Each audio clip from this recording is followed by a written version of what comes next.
good? Okay.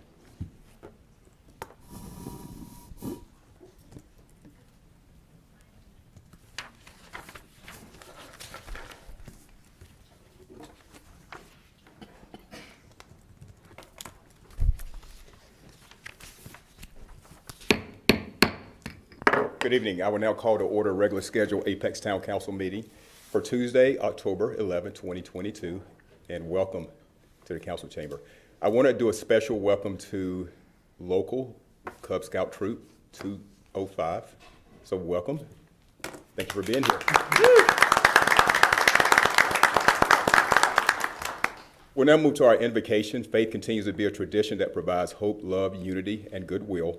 We recognize diversity and inclusion in our efforts, understanding we may not practice the same faith traditions. However, you're welcome to have a private moment of silence at this time. And what we'll do tonight is talk about gratitude. So as I look around, I see the people, community members, staff, my colleagues here at council, everyone who is a part of making this town of Apex great. So I just want to give my appreciation to you and let you know that I really appreciate you. And as John Kennedy said, as we express our gratitude, we must never forget that the highest appreciation is not to utter words, but to live by them. So we'll end the invocation with that. So thank you for all you do and who you are. With that, I would like to move to our Pledge of Allegiance. It's going to be led tonight by Cub Scout Troop 205. All right. If you would stand and join us for the Pledge of Allegiance.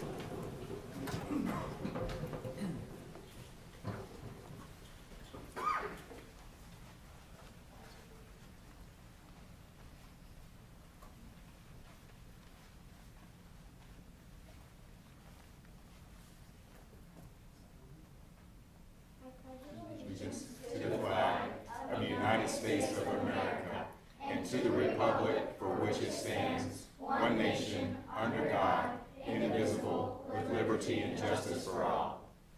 All right, thank you so much.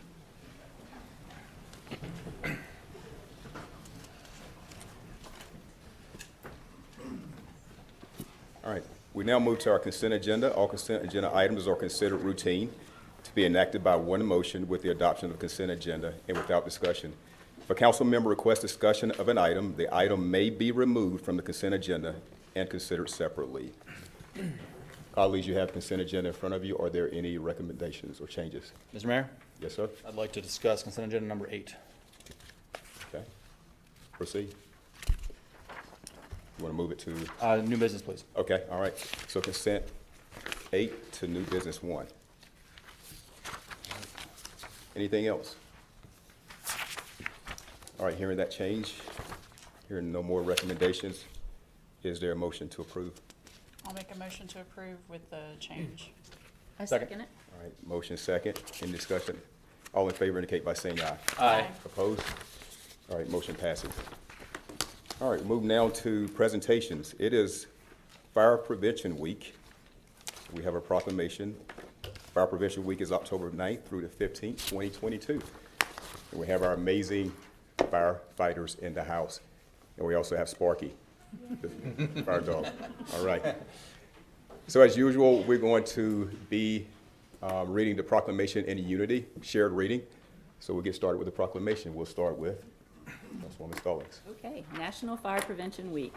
Whereas the town of Apex is committed to ensuring the safety and security of all those living in and visiting our town, and whereas fire is a serious public safety concern both locally and nationally, and homes are the locations where people are at greatest risk from fire, and Whereas home fires caused 2,580 civilian deaths in the United States in 2020, according to the National Fire Protection Association, NFPA, and fire departments in the United States responded to 356,500 home fires, and Whereas smoke alarms sense smoke well before you can, alerting you to danger in the event of fire in which you may have as little as 2 minutes to escape safely, and whereas working smoke alarms cut the risk of dying in reported home fires in half, and Whereas Apex residents should be sure everyone in the home understands the sounds of the smoke alarms and knows how to respond, and Whereas Apex residents who have planned and practiced a home fire escape plan are more prepared and will therefore be more likely to survive a fire, and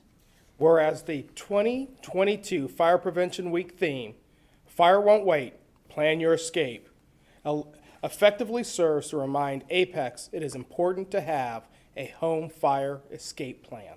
Now therefore, I, Jacques K. Gilbert, Mayor of the Town of Apex, do hereby proclaim October 9th through the 15th, 2022 as Fire Prevention Week throughout this community, and urge all the people of Apex to prepare and practice a home fire escape plan for Fire Prevention Week 2022, and to support the many public safety activities and efforts of town's fire prevention services. Signed this 11th day of October 2022 by yours truly. Chief Herman, if you would come up, and David Dillon, our fire marshal, please come up, and Sparky, come on up.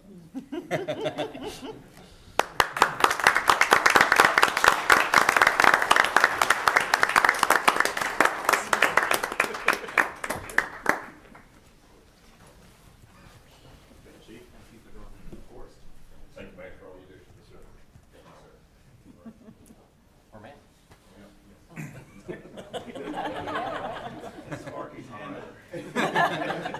All right, we're gonna have a town of Apex Town Council. Thank you for the amazing job you do. We really appreciate it. Public safety is obviously a priority for us, and you have our total support in all you do. So keep up the good work. So this is for you. Thank you very much. Any words? I thank y'all for doing this. Fire prevention is the best way to put out a fire. It really means a lot, and that goes understated a lot. So Fire Prevention Week is certainly important to all the fire service, but certainly Apex. Thank you. All right, thank you so much. Another round of applause.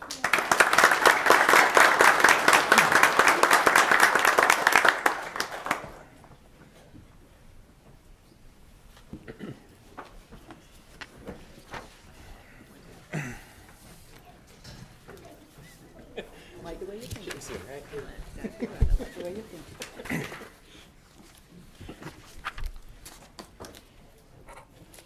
All right, we'll move now to setting the regular meeting agenda.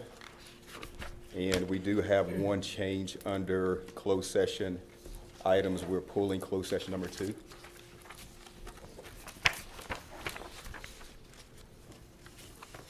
And then, of course, we have a new business one added. Any other recommendations or changes? I wish to approve of that change. All right, thank you. Councilman Gant, I second it. second. Councilwoman Stallings. Discussion? All right, all in favor say aye. Aye. Opposed? All right, motion passed unanimously. We have a set agenda. We'll move now to public forum. This allows the community to speak, provide any suggestions, recommendations, concerns for 3 minutes. And of course, follow the series of lights on the podium. And we'll move right now to our sign-in sheet. And first to speak tonight is Elizabeth Stitt. If you would please come up, give your name and address for the record. Sorry.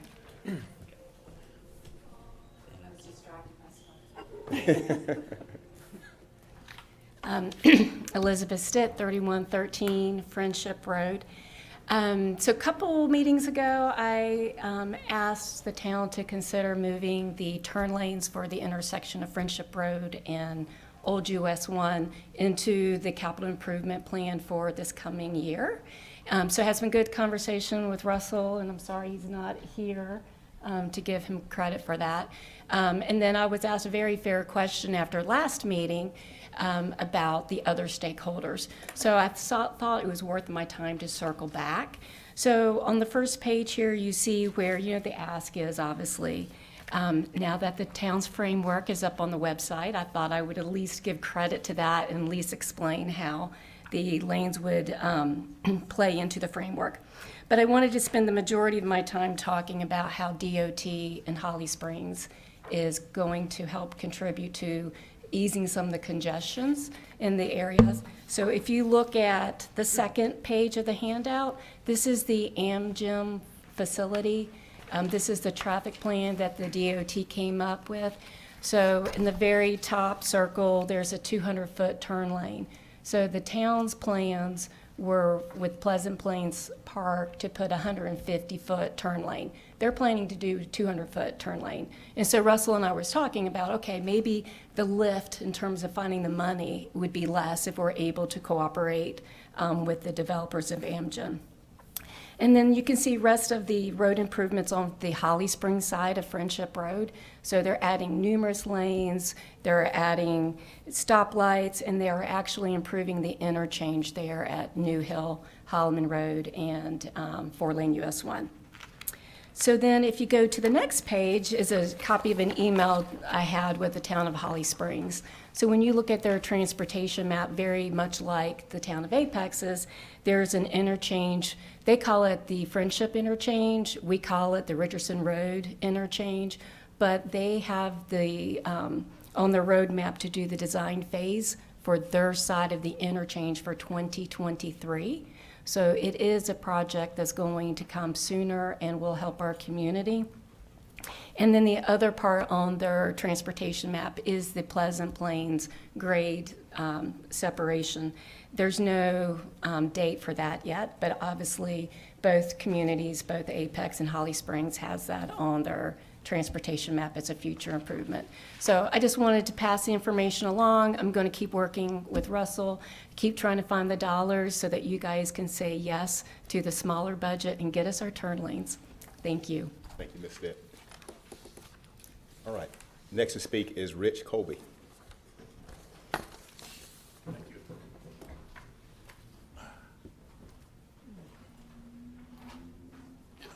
Richard Colby at 1007 Winding Creek Road.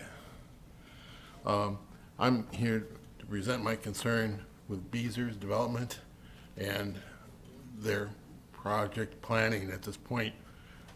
I was in contact with one of the representatives, a utility specialist for the town of Cary, and I wanted to identify that prior to their approval, they're trying to run a sewer line through my property. And I want to make sure that under no circumstances is that allowed. I'm coming here in front of the council to make the statement that I will not allow Beezer to run a sewer line through my property. They've done several other things in their plans that concerns me. The turn lanes into their development. On some maps they are there, some maps they are not. The plans that Beezer has presented keep changing. And that's just not acceptable. Sometimes you see the turn lanes, sometimes you don't. And the issue with, again, the sewer line, there's just too many issues. On my property, they would ruin my development. They would probably knock out the driveway that I'm coming in on. They would ruin this, there's a stream right next to it. They would collapse that because they're running right next to it. But I do appreciate your time, and I appreciate you identifying this issue on record so that Beezer just stops bothering me. Appreciate it. Thank you very much. All right, thank you, Mr. Colby. All right, that closes out our public forum tonight. We'll move now to public hearings, and we'll start with annexation number 703, public hearing 1, Haddock Properties, presented tonight by Diane Kent.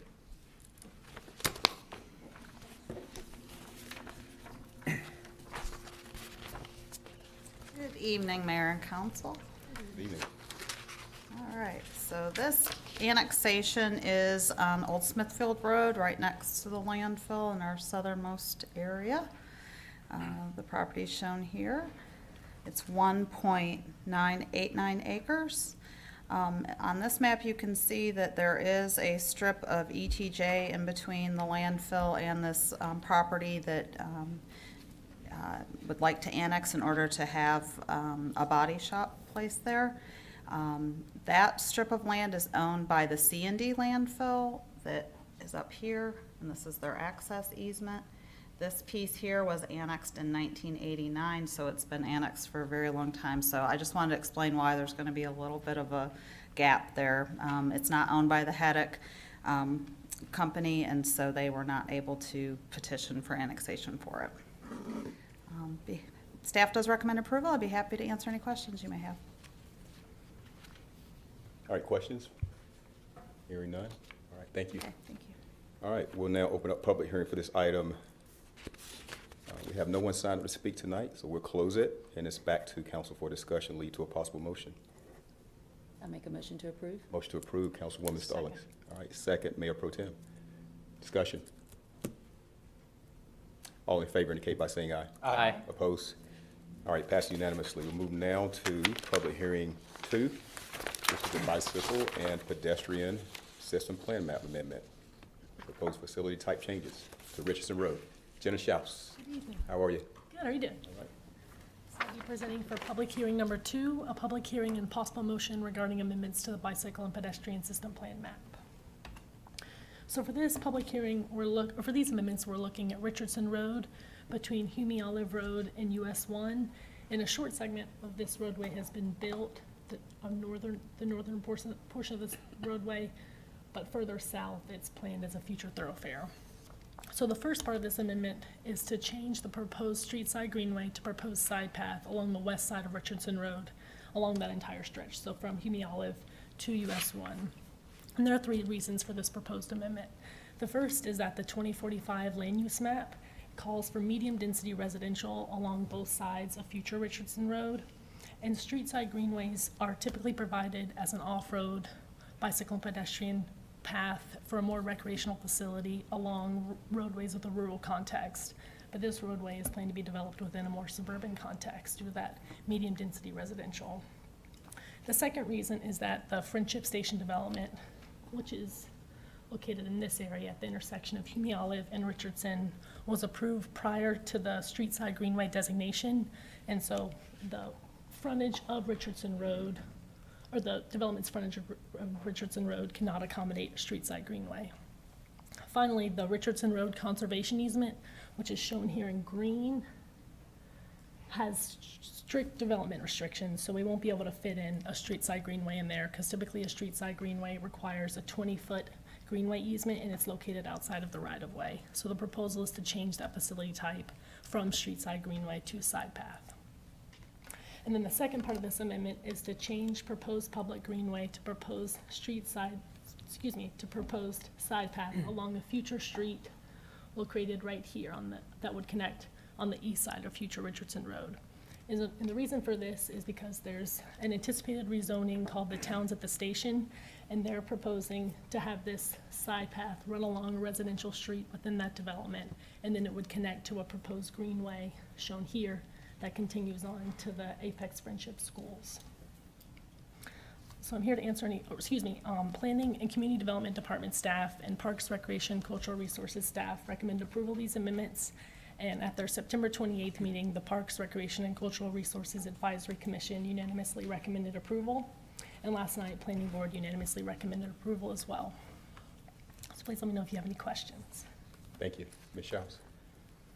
I had a question. Yes. I noticed in this case, this is kind of more of an overall question, but it switches around from like Greenway to side street Greenway to side path. And is there a concern with you or maybe Ms. Rinke about like the different kinds of uses on kind of the same path overall?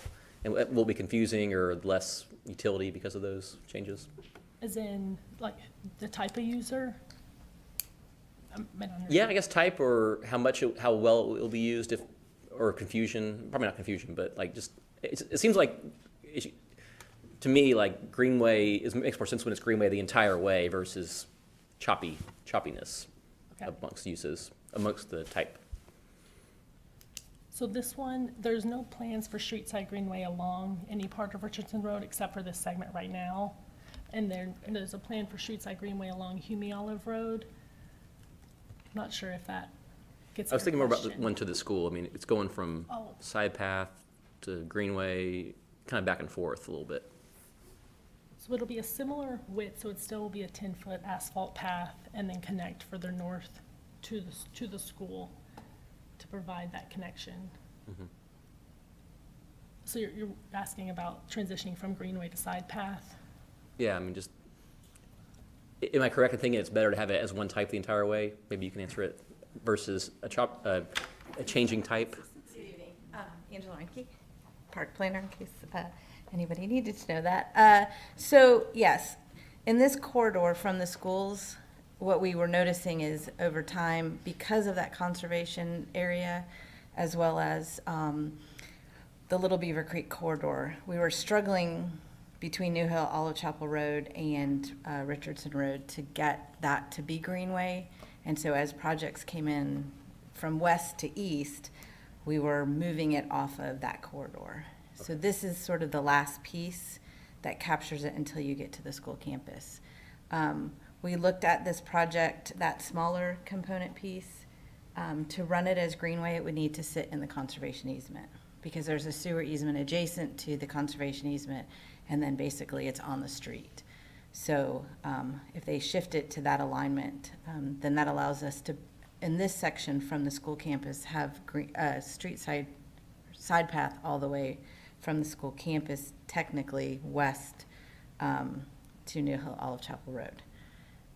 And then, oh, sorry. and then from there, through the development along the creek, you'll come off of the street and have that small connection into the elementary school.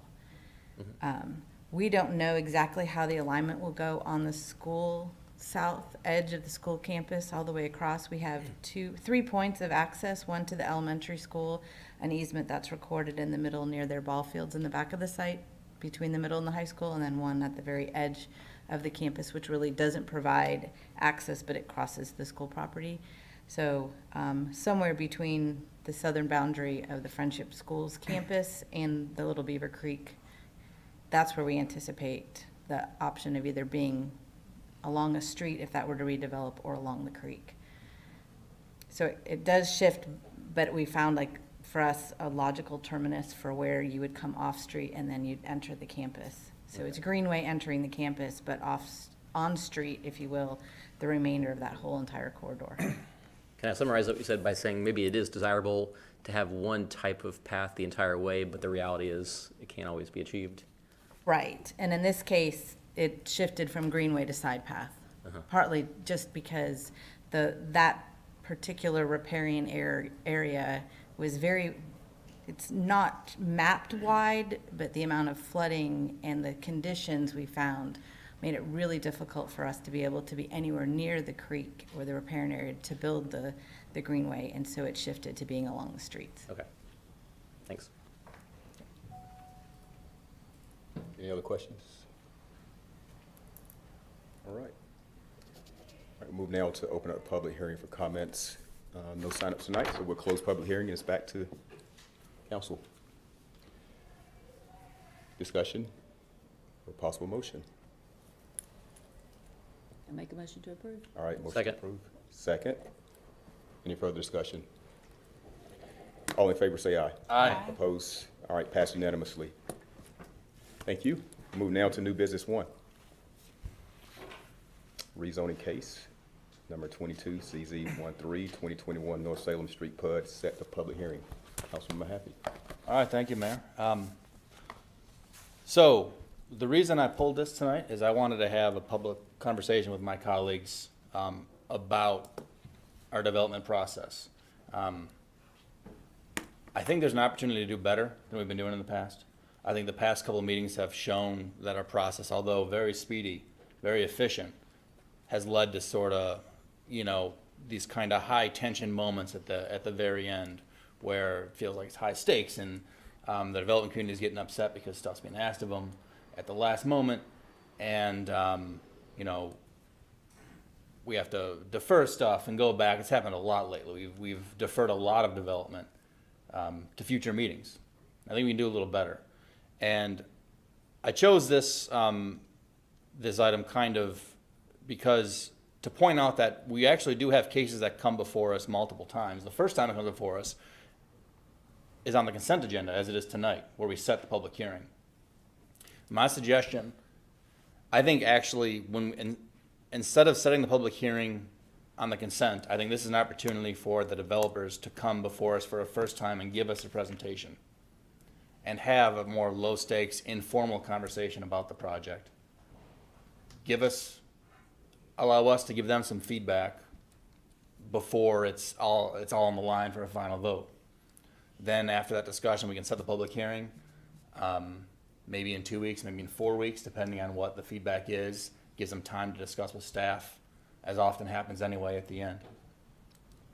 And, maybe that, I think that will improve the process and let things go a little smoother. And I'd like to point out that this is the way that, like Cary, for example, does it. They'll come in for a first reading of a meeting, they'll discuss rezoning, they'll refer it to their planning board, they'll have them come back for a final vote later on. It gives the public a chance to see the project before the very last second. If they haven't seen it, they have some thoughts. So that's my preference. And one final point before I'd like to hear some thoughts of my colleagues. Most of these developers, they reach out to us privately, and they meet with us privately, one-on-one, sometimes two-on-one, which is fine. I'm willing to meet with anybody. But I think that ideally that meeting should be public, that people should be able to hear what we're saying to them and they're saying to us. So I think if we have the opportunity for them to come in formally or informally and have that discussion, they don't even need to meet with us privately.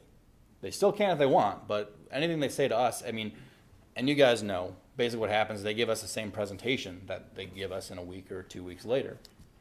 There's no reason why that meeting couldn't be public and couldn't be done more efficiently as a group right here. The reason they meet with us one at a time or two at a time is they can't meet with us as a group. They're not allowed to. They have to, you have a quorum, you can't meet.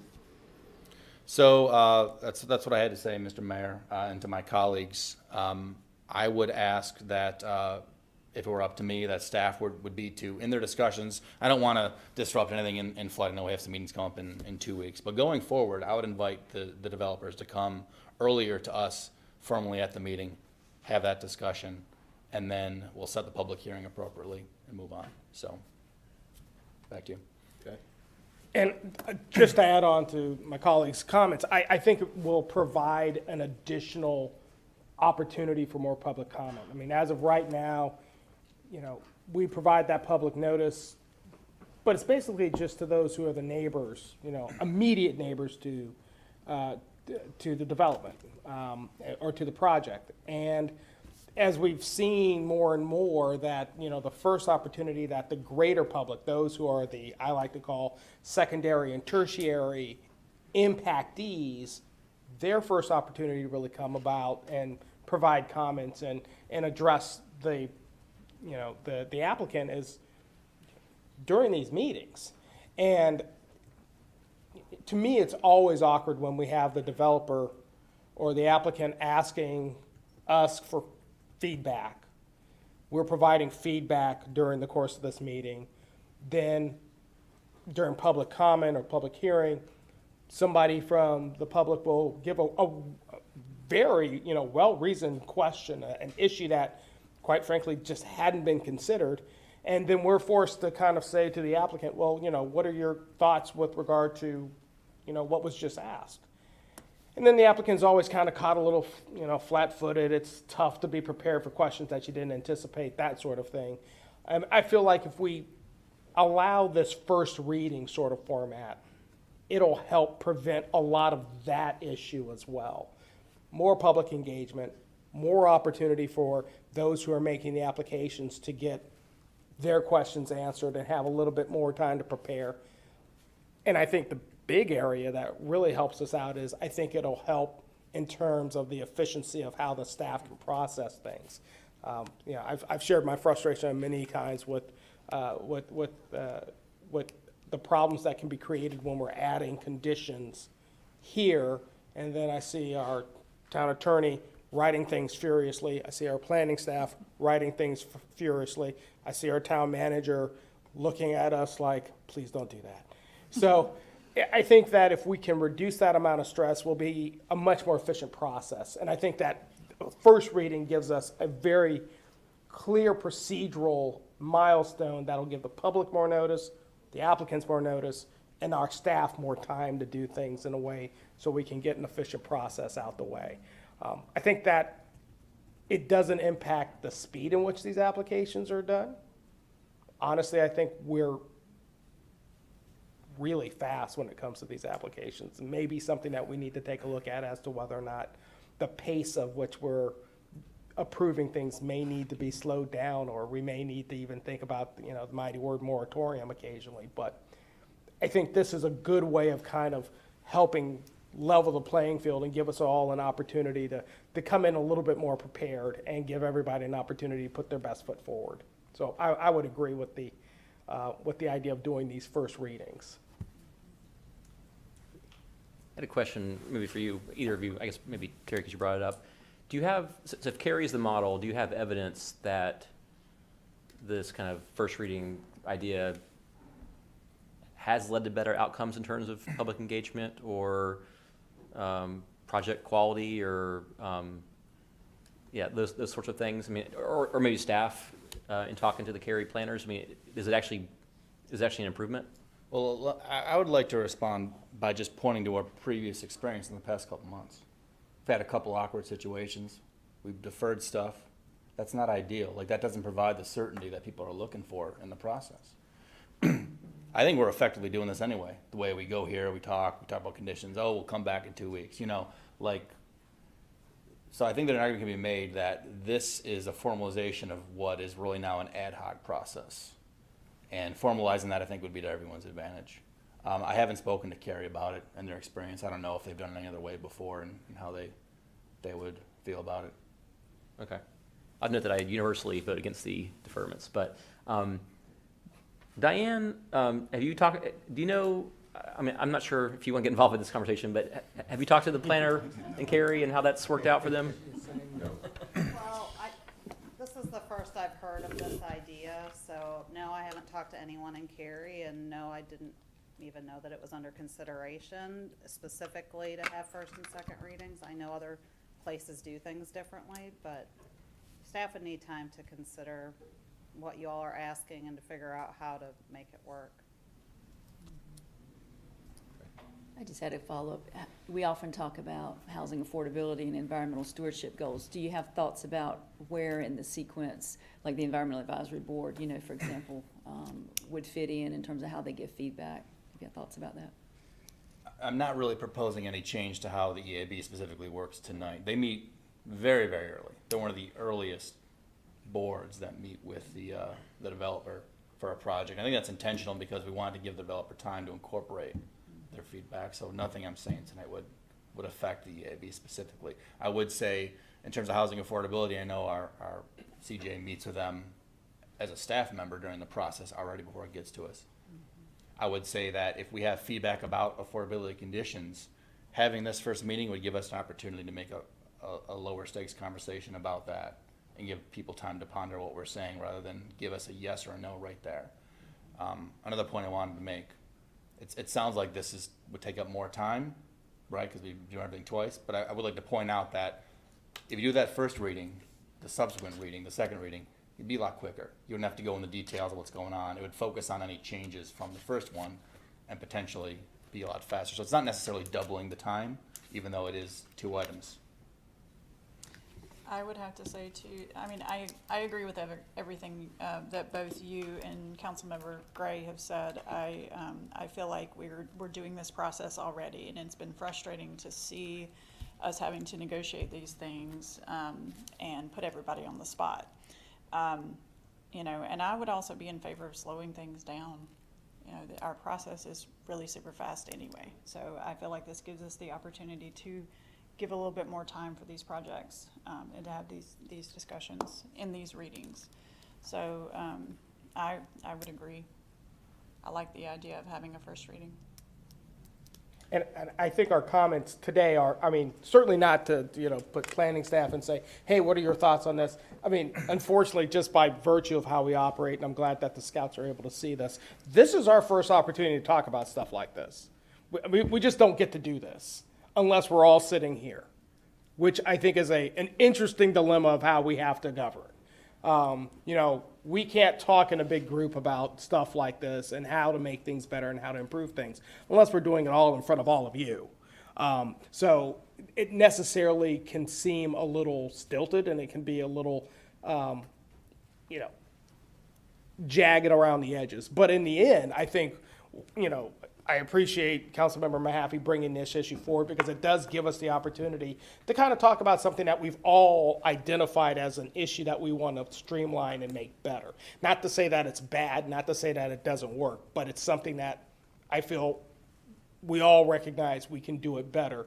And, my hat's off to the colleagues for Fritz to saying, yeah, you know what, let's improve this. Let's make this a better process.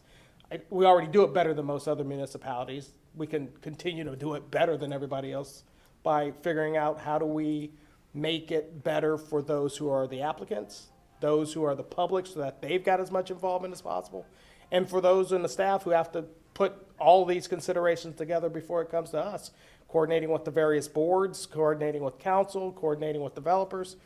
I mean, I recognize this is not easy. So I'm glad that we're having this conversation. I think it's needed. Well, and when what you alluded to earlier was us having to have conversations outside of this time with developers in order to create plans on how the development is going to move forward effectively. And having it in front of everybody else would give the opportunity for everyone to see what type of conversations that we have with these developers and what things that are important to us individually and what things are important to us as a council as a whole. So I do think having it more transparent like that is a very, very good idea. Mr. Gray, I want to react to one of your things you said while we're having a discussion about this. And that is, you mentioned, in theory, a first reading would encourage more of the general public to get involved in the process.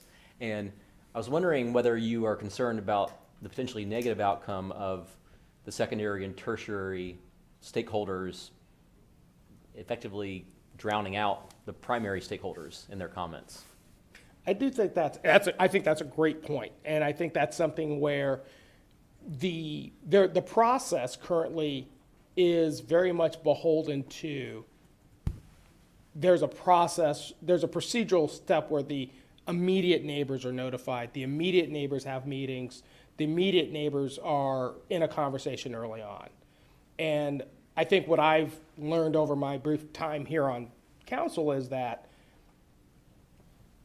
we get comments from those who are not just within the neighborhood that's affected or next to the neighborhood that's affected, but we're talking about, if you live on the western edge of Apex, you're concerned about the traffic pattern on the eastern side because you still have to drive there. And the issues of schools crosses over all of Apex.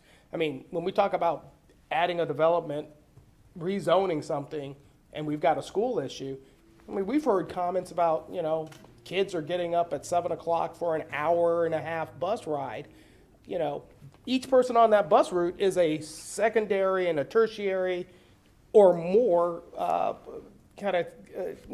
impacted person. So to me, I feel like a first reading would actually not drown out the primary or the first level neighbors. I think what it does is it gives an opportunity for us all to figure out what the bigger impact is at a much earlier time in order to make things better in terms of the final product when it comes before us. Because I think that's something that we've all kind of had that conversation about, which is, wow, you know what? We have environmental desires, we have transportation infrastructure desires, we have energy and other desires that we want in affordable housing. We've got a lot of priorities that we're trying to put in there, but each one of those priorities has a different level of weight and consideration the further you are or closer you are to the applicant and the affected application zone. And I think this gives us a chance to hear some of those issues early so that we're not missing those folks. And I wanted to add on to your comments, council member. I mean, it's our job, back to the original question, to sort of weigh the concerns of the residents towards those who are most impacted. So you asked, what about someone drowning someone else out? Well, that's our job, to recognize the citizens who are most directly impacted and whose concerns should be most heavily weighted. And that's part of the decision-making process we go through. So I'm not concerned about it because I believe I'm capable of hearing what people have to say and being more concerned about what the guy next door thinks versus someone across town, someone who's actually getting something built in their backyard or something dug up in their yard or whatever. Something you weigh when you make a decision. Okay. We'll need information about how far they are. I don't know people's what every street address is. So it's hard to know at the time if they're close or not. So we'll need more information from people. I believe they will tell us. Oh, yeah, I would also say the context of their comments often let you know that's true. the type of things they're Sometimes. discussing. You'll know whether they're a neighbor or whether they're someone across town. Yeah, usually if someone is directly impacted, they will let us know. They'll bring maps and show us exactly where they're gonna be, impacted. I mean, it's very evident. They get matching shirts. Yep. But I think that's, I mean, one of the things we've commented on is, we like to see citizen engagement. We like to see folks from the community come forward and let us know their thoughts on it, because that makes it better.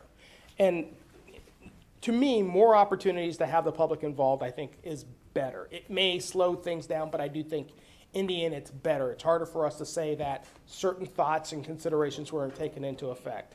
One of the biggest concerns I've always had with the current process is I've got a developer who will call me up and say, hey, let's sit down and talk about this project. And I don't like the perception, not that it's a reality, but I don't like the perception of someone in a neighborhood saying, well, you talked to the developer, but you didn't talk to us five in the same room.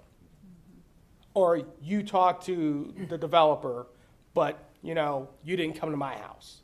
And I feel like, okay, that's a fair statement. Let's have everybody come here to our house, to the people's house, and people can talk about it. And we can all figure out what's going on. Cool. I just want to add a couple of things, and I think this is certainly worth exploring. And I'll add, I'm all about public engagement for sure. I want the community to be engaged. But I also want to make sure, I would have liked staff to have known that we were going down this trail so they could just have an understanding prior to this meeting. But the other thing too, developers, I don't want the perception that we're working against them. We want to bring them along with us, and I want to get their feedback as well and see where they are with it, because I don't want to miss anything. So that's where I'm at with it. So any other discussion? Can I suggest, I'm not sure it's too fast or not, we have a planning committee meeting, I think just now scheduled, or going to be in November. And if that's enough time, can staff gather a little bit of information about maybe our nearby neighbors and their processes and, okay. So, Mr. Ganton, I think it would be enough time, and I'd also recommend at that meeting that you and Mr. Mahaffey maybe, it's a time for more than just planning staff, maybe some of the other members that are part of the development process to come, and you can deliver some of the same information so everyone can hear, but then also gives staff a chance to ask some more questions to really dive into what your expected outcome is, what your goal is in these changes, and then that would allow staff to maybe go back and then just formulate a process that then they could come back to either the committee or council for as a proposal of, hey, here's the process we're potentially looking at. And that way we make sure we catch some of those questions that you asked, whether it's the EAB or housing or the planning board itself or the public input, and gives an opportunity for, as we develop that process, it would give the developers an opportunity to provide input as well. But that way we can maybe piece this process together with various stakeholders, our internal workings, and make sure we don't miss something, kind of put that model together and test it a little bit. So that would be my recommendation, if that's okay with council. Yeah, and I think that's November 3rd, I think is what I emailed. It's coming, it's my early today, November, yeah. it is. Yeah, or 4th, okay. Okay. Are you guys okay with that? November 3rd, excuse me. 3rd, okay. Okay, so we have that, and are you done with that discussion? You want to set to move forward with that? Yeah, Mayor, we have a request here to actually change the date of this public hearing, given the activity last night at the planning board. So I move we set the public hearing to November 29th for rezoning case 22CZ13. Thank you, Councilman. I'll second that. Second, Mayor Pro Tem. Any further discussion? Can I just ask, I didn't watch the planning board yet, so is that enough time? I don't know the nature of the. That's the date I got from Alan. Yeah, that's the date that it's going to planning board, the first meeting in November. So November 14th is when it's coming back. It's been continued. Okay. Great. All right, other discussion? All right, all in favor say aye. Aye. Opposed? All right, passed unanimously. We'll move now to updates by Deputy Town Manager Sean Purvis. If you're okay, I'll just kind of sit right here. And Ms. Crosby gives her regards. She's at a statewide leadership program. So just 3 quick announcements. Just you may be aware, but then it's also good for the public to hear. We have Apex Police Department is holding their Fall Shred Day this Saturday. It'll actually be at the Public Works campus on Upchurch Street. So they'll be there at 8 a.m. and through 11 a.m. So anybody in the public that needs to shred documents, and, you know, there's definitely some security, you know, that goes along with that, so we appreciate them doing that. Also this week, you, and I would assume all of you got notices. Actually, yesterday we kicked off our text outage tool, our application, and so we enrolled about 28,000 folks to start with, and now there'll be some adjustments as more people enroll and more people enroll. But the idea of that is with the text, you can report an outage, you can get an update on an outage. It was something that we heard back, we received feedback on from our electric customers and our residents about what they would like to see. And so we are responding, trying to make things easier for them during those times. And the third one will be that the Unity mural is expected to begin next week. So as far as prepping the wall and starting the painting, so over the course of the next 2 weeks, you'll start to see that go up at the police department. And we will get a couple of opportunities out there for y'all to volunteer. I think there's a couple, if you haven't seen them yet, they will be coming to you soon if you want to participate in that. So. We also talked about Indigenous Peoples Day yesterday. I just wanted to say, yesterday, we had a pretty wonderful event out at the nature park. We had a celebration of Indigenous Peoples Day. So if you didn't have the opportunity to join us, we will be doing this yearly. The combination was put on by a combination of Apex Native residents and North Carolina Native residents. And they had some dancing, they had some music, storytelling event. It was really fun. So I would highly suggest that if you have the opportunity to attend in coming years, that you do so. Very good. All right, thank you, Mayor Pro Tem. Anything else? You good? All right, thank you for the updates. We move now to closed session items 1, 3, and 4.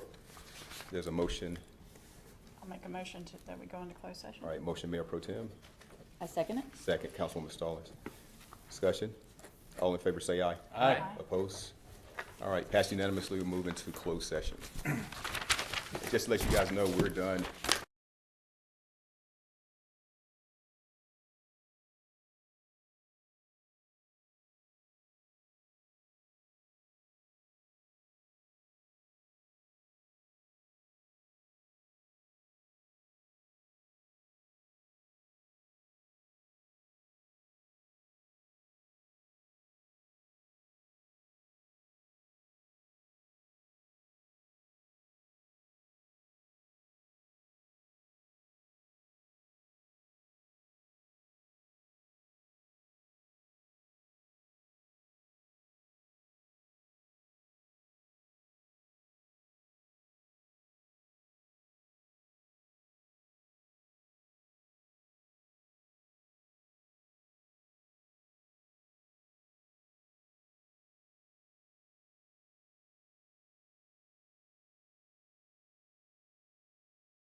they're still in the room.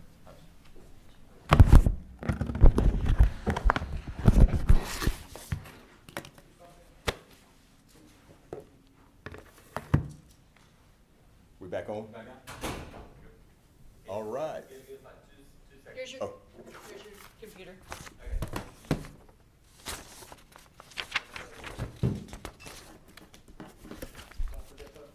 Get your green lights. All right, motion to come out of closed session. So Mayor Pro Tem, second. Stallings, you got that, Alan? All right, all in favor say aye. Aye. Opposed?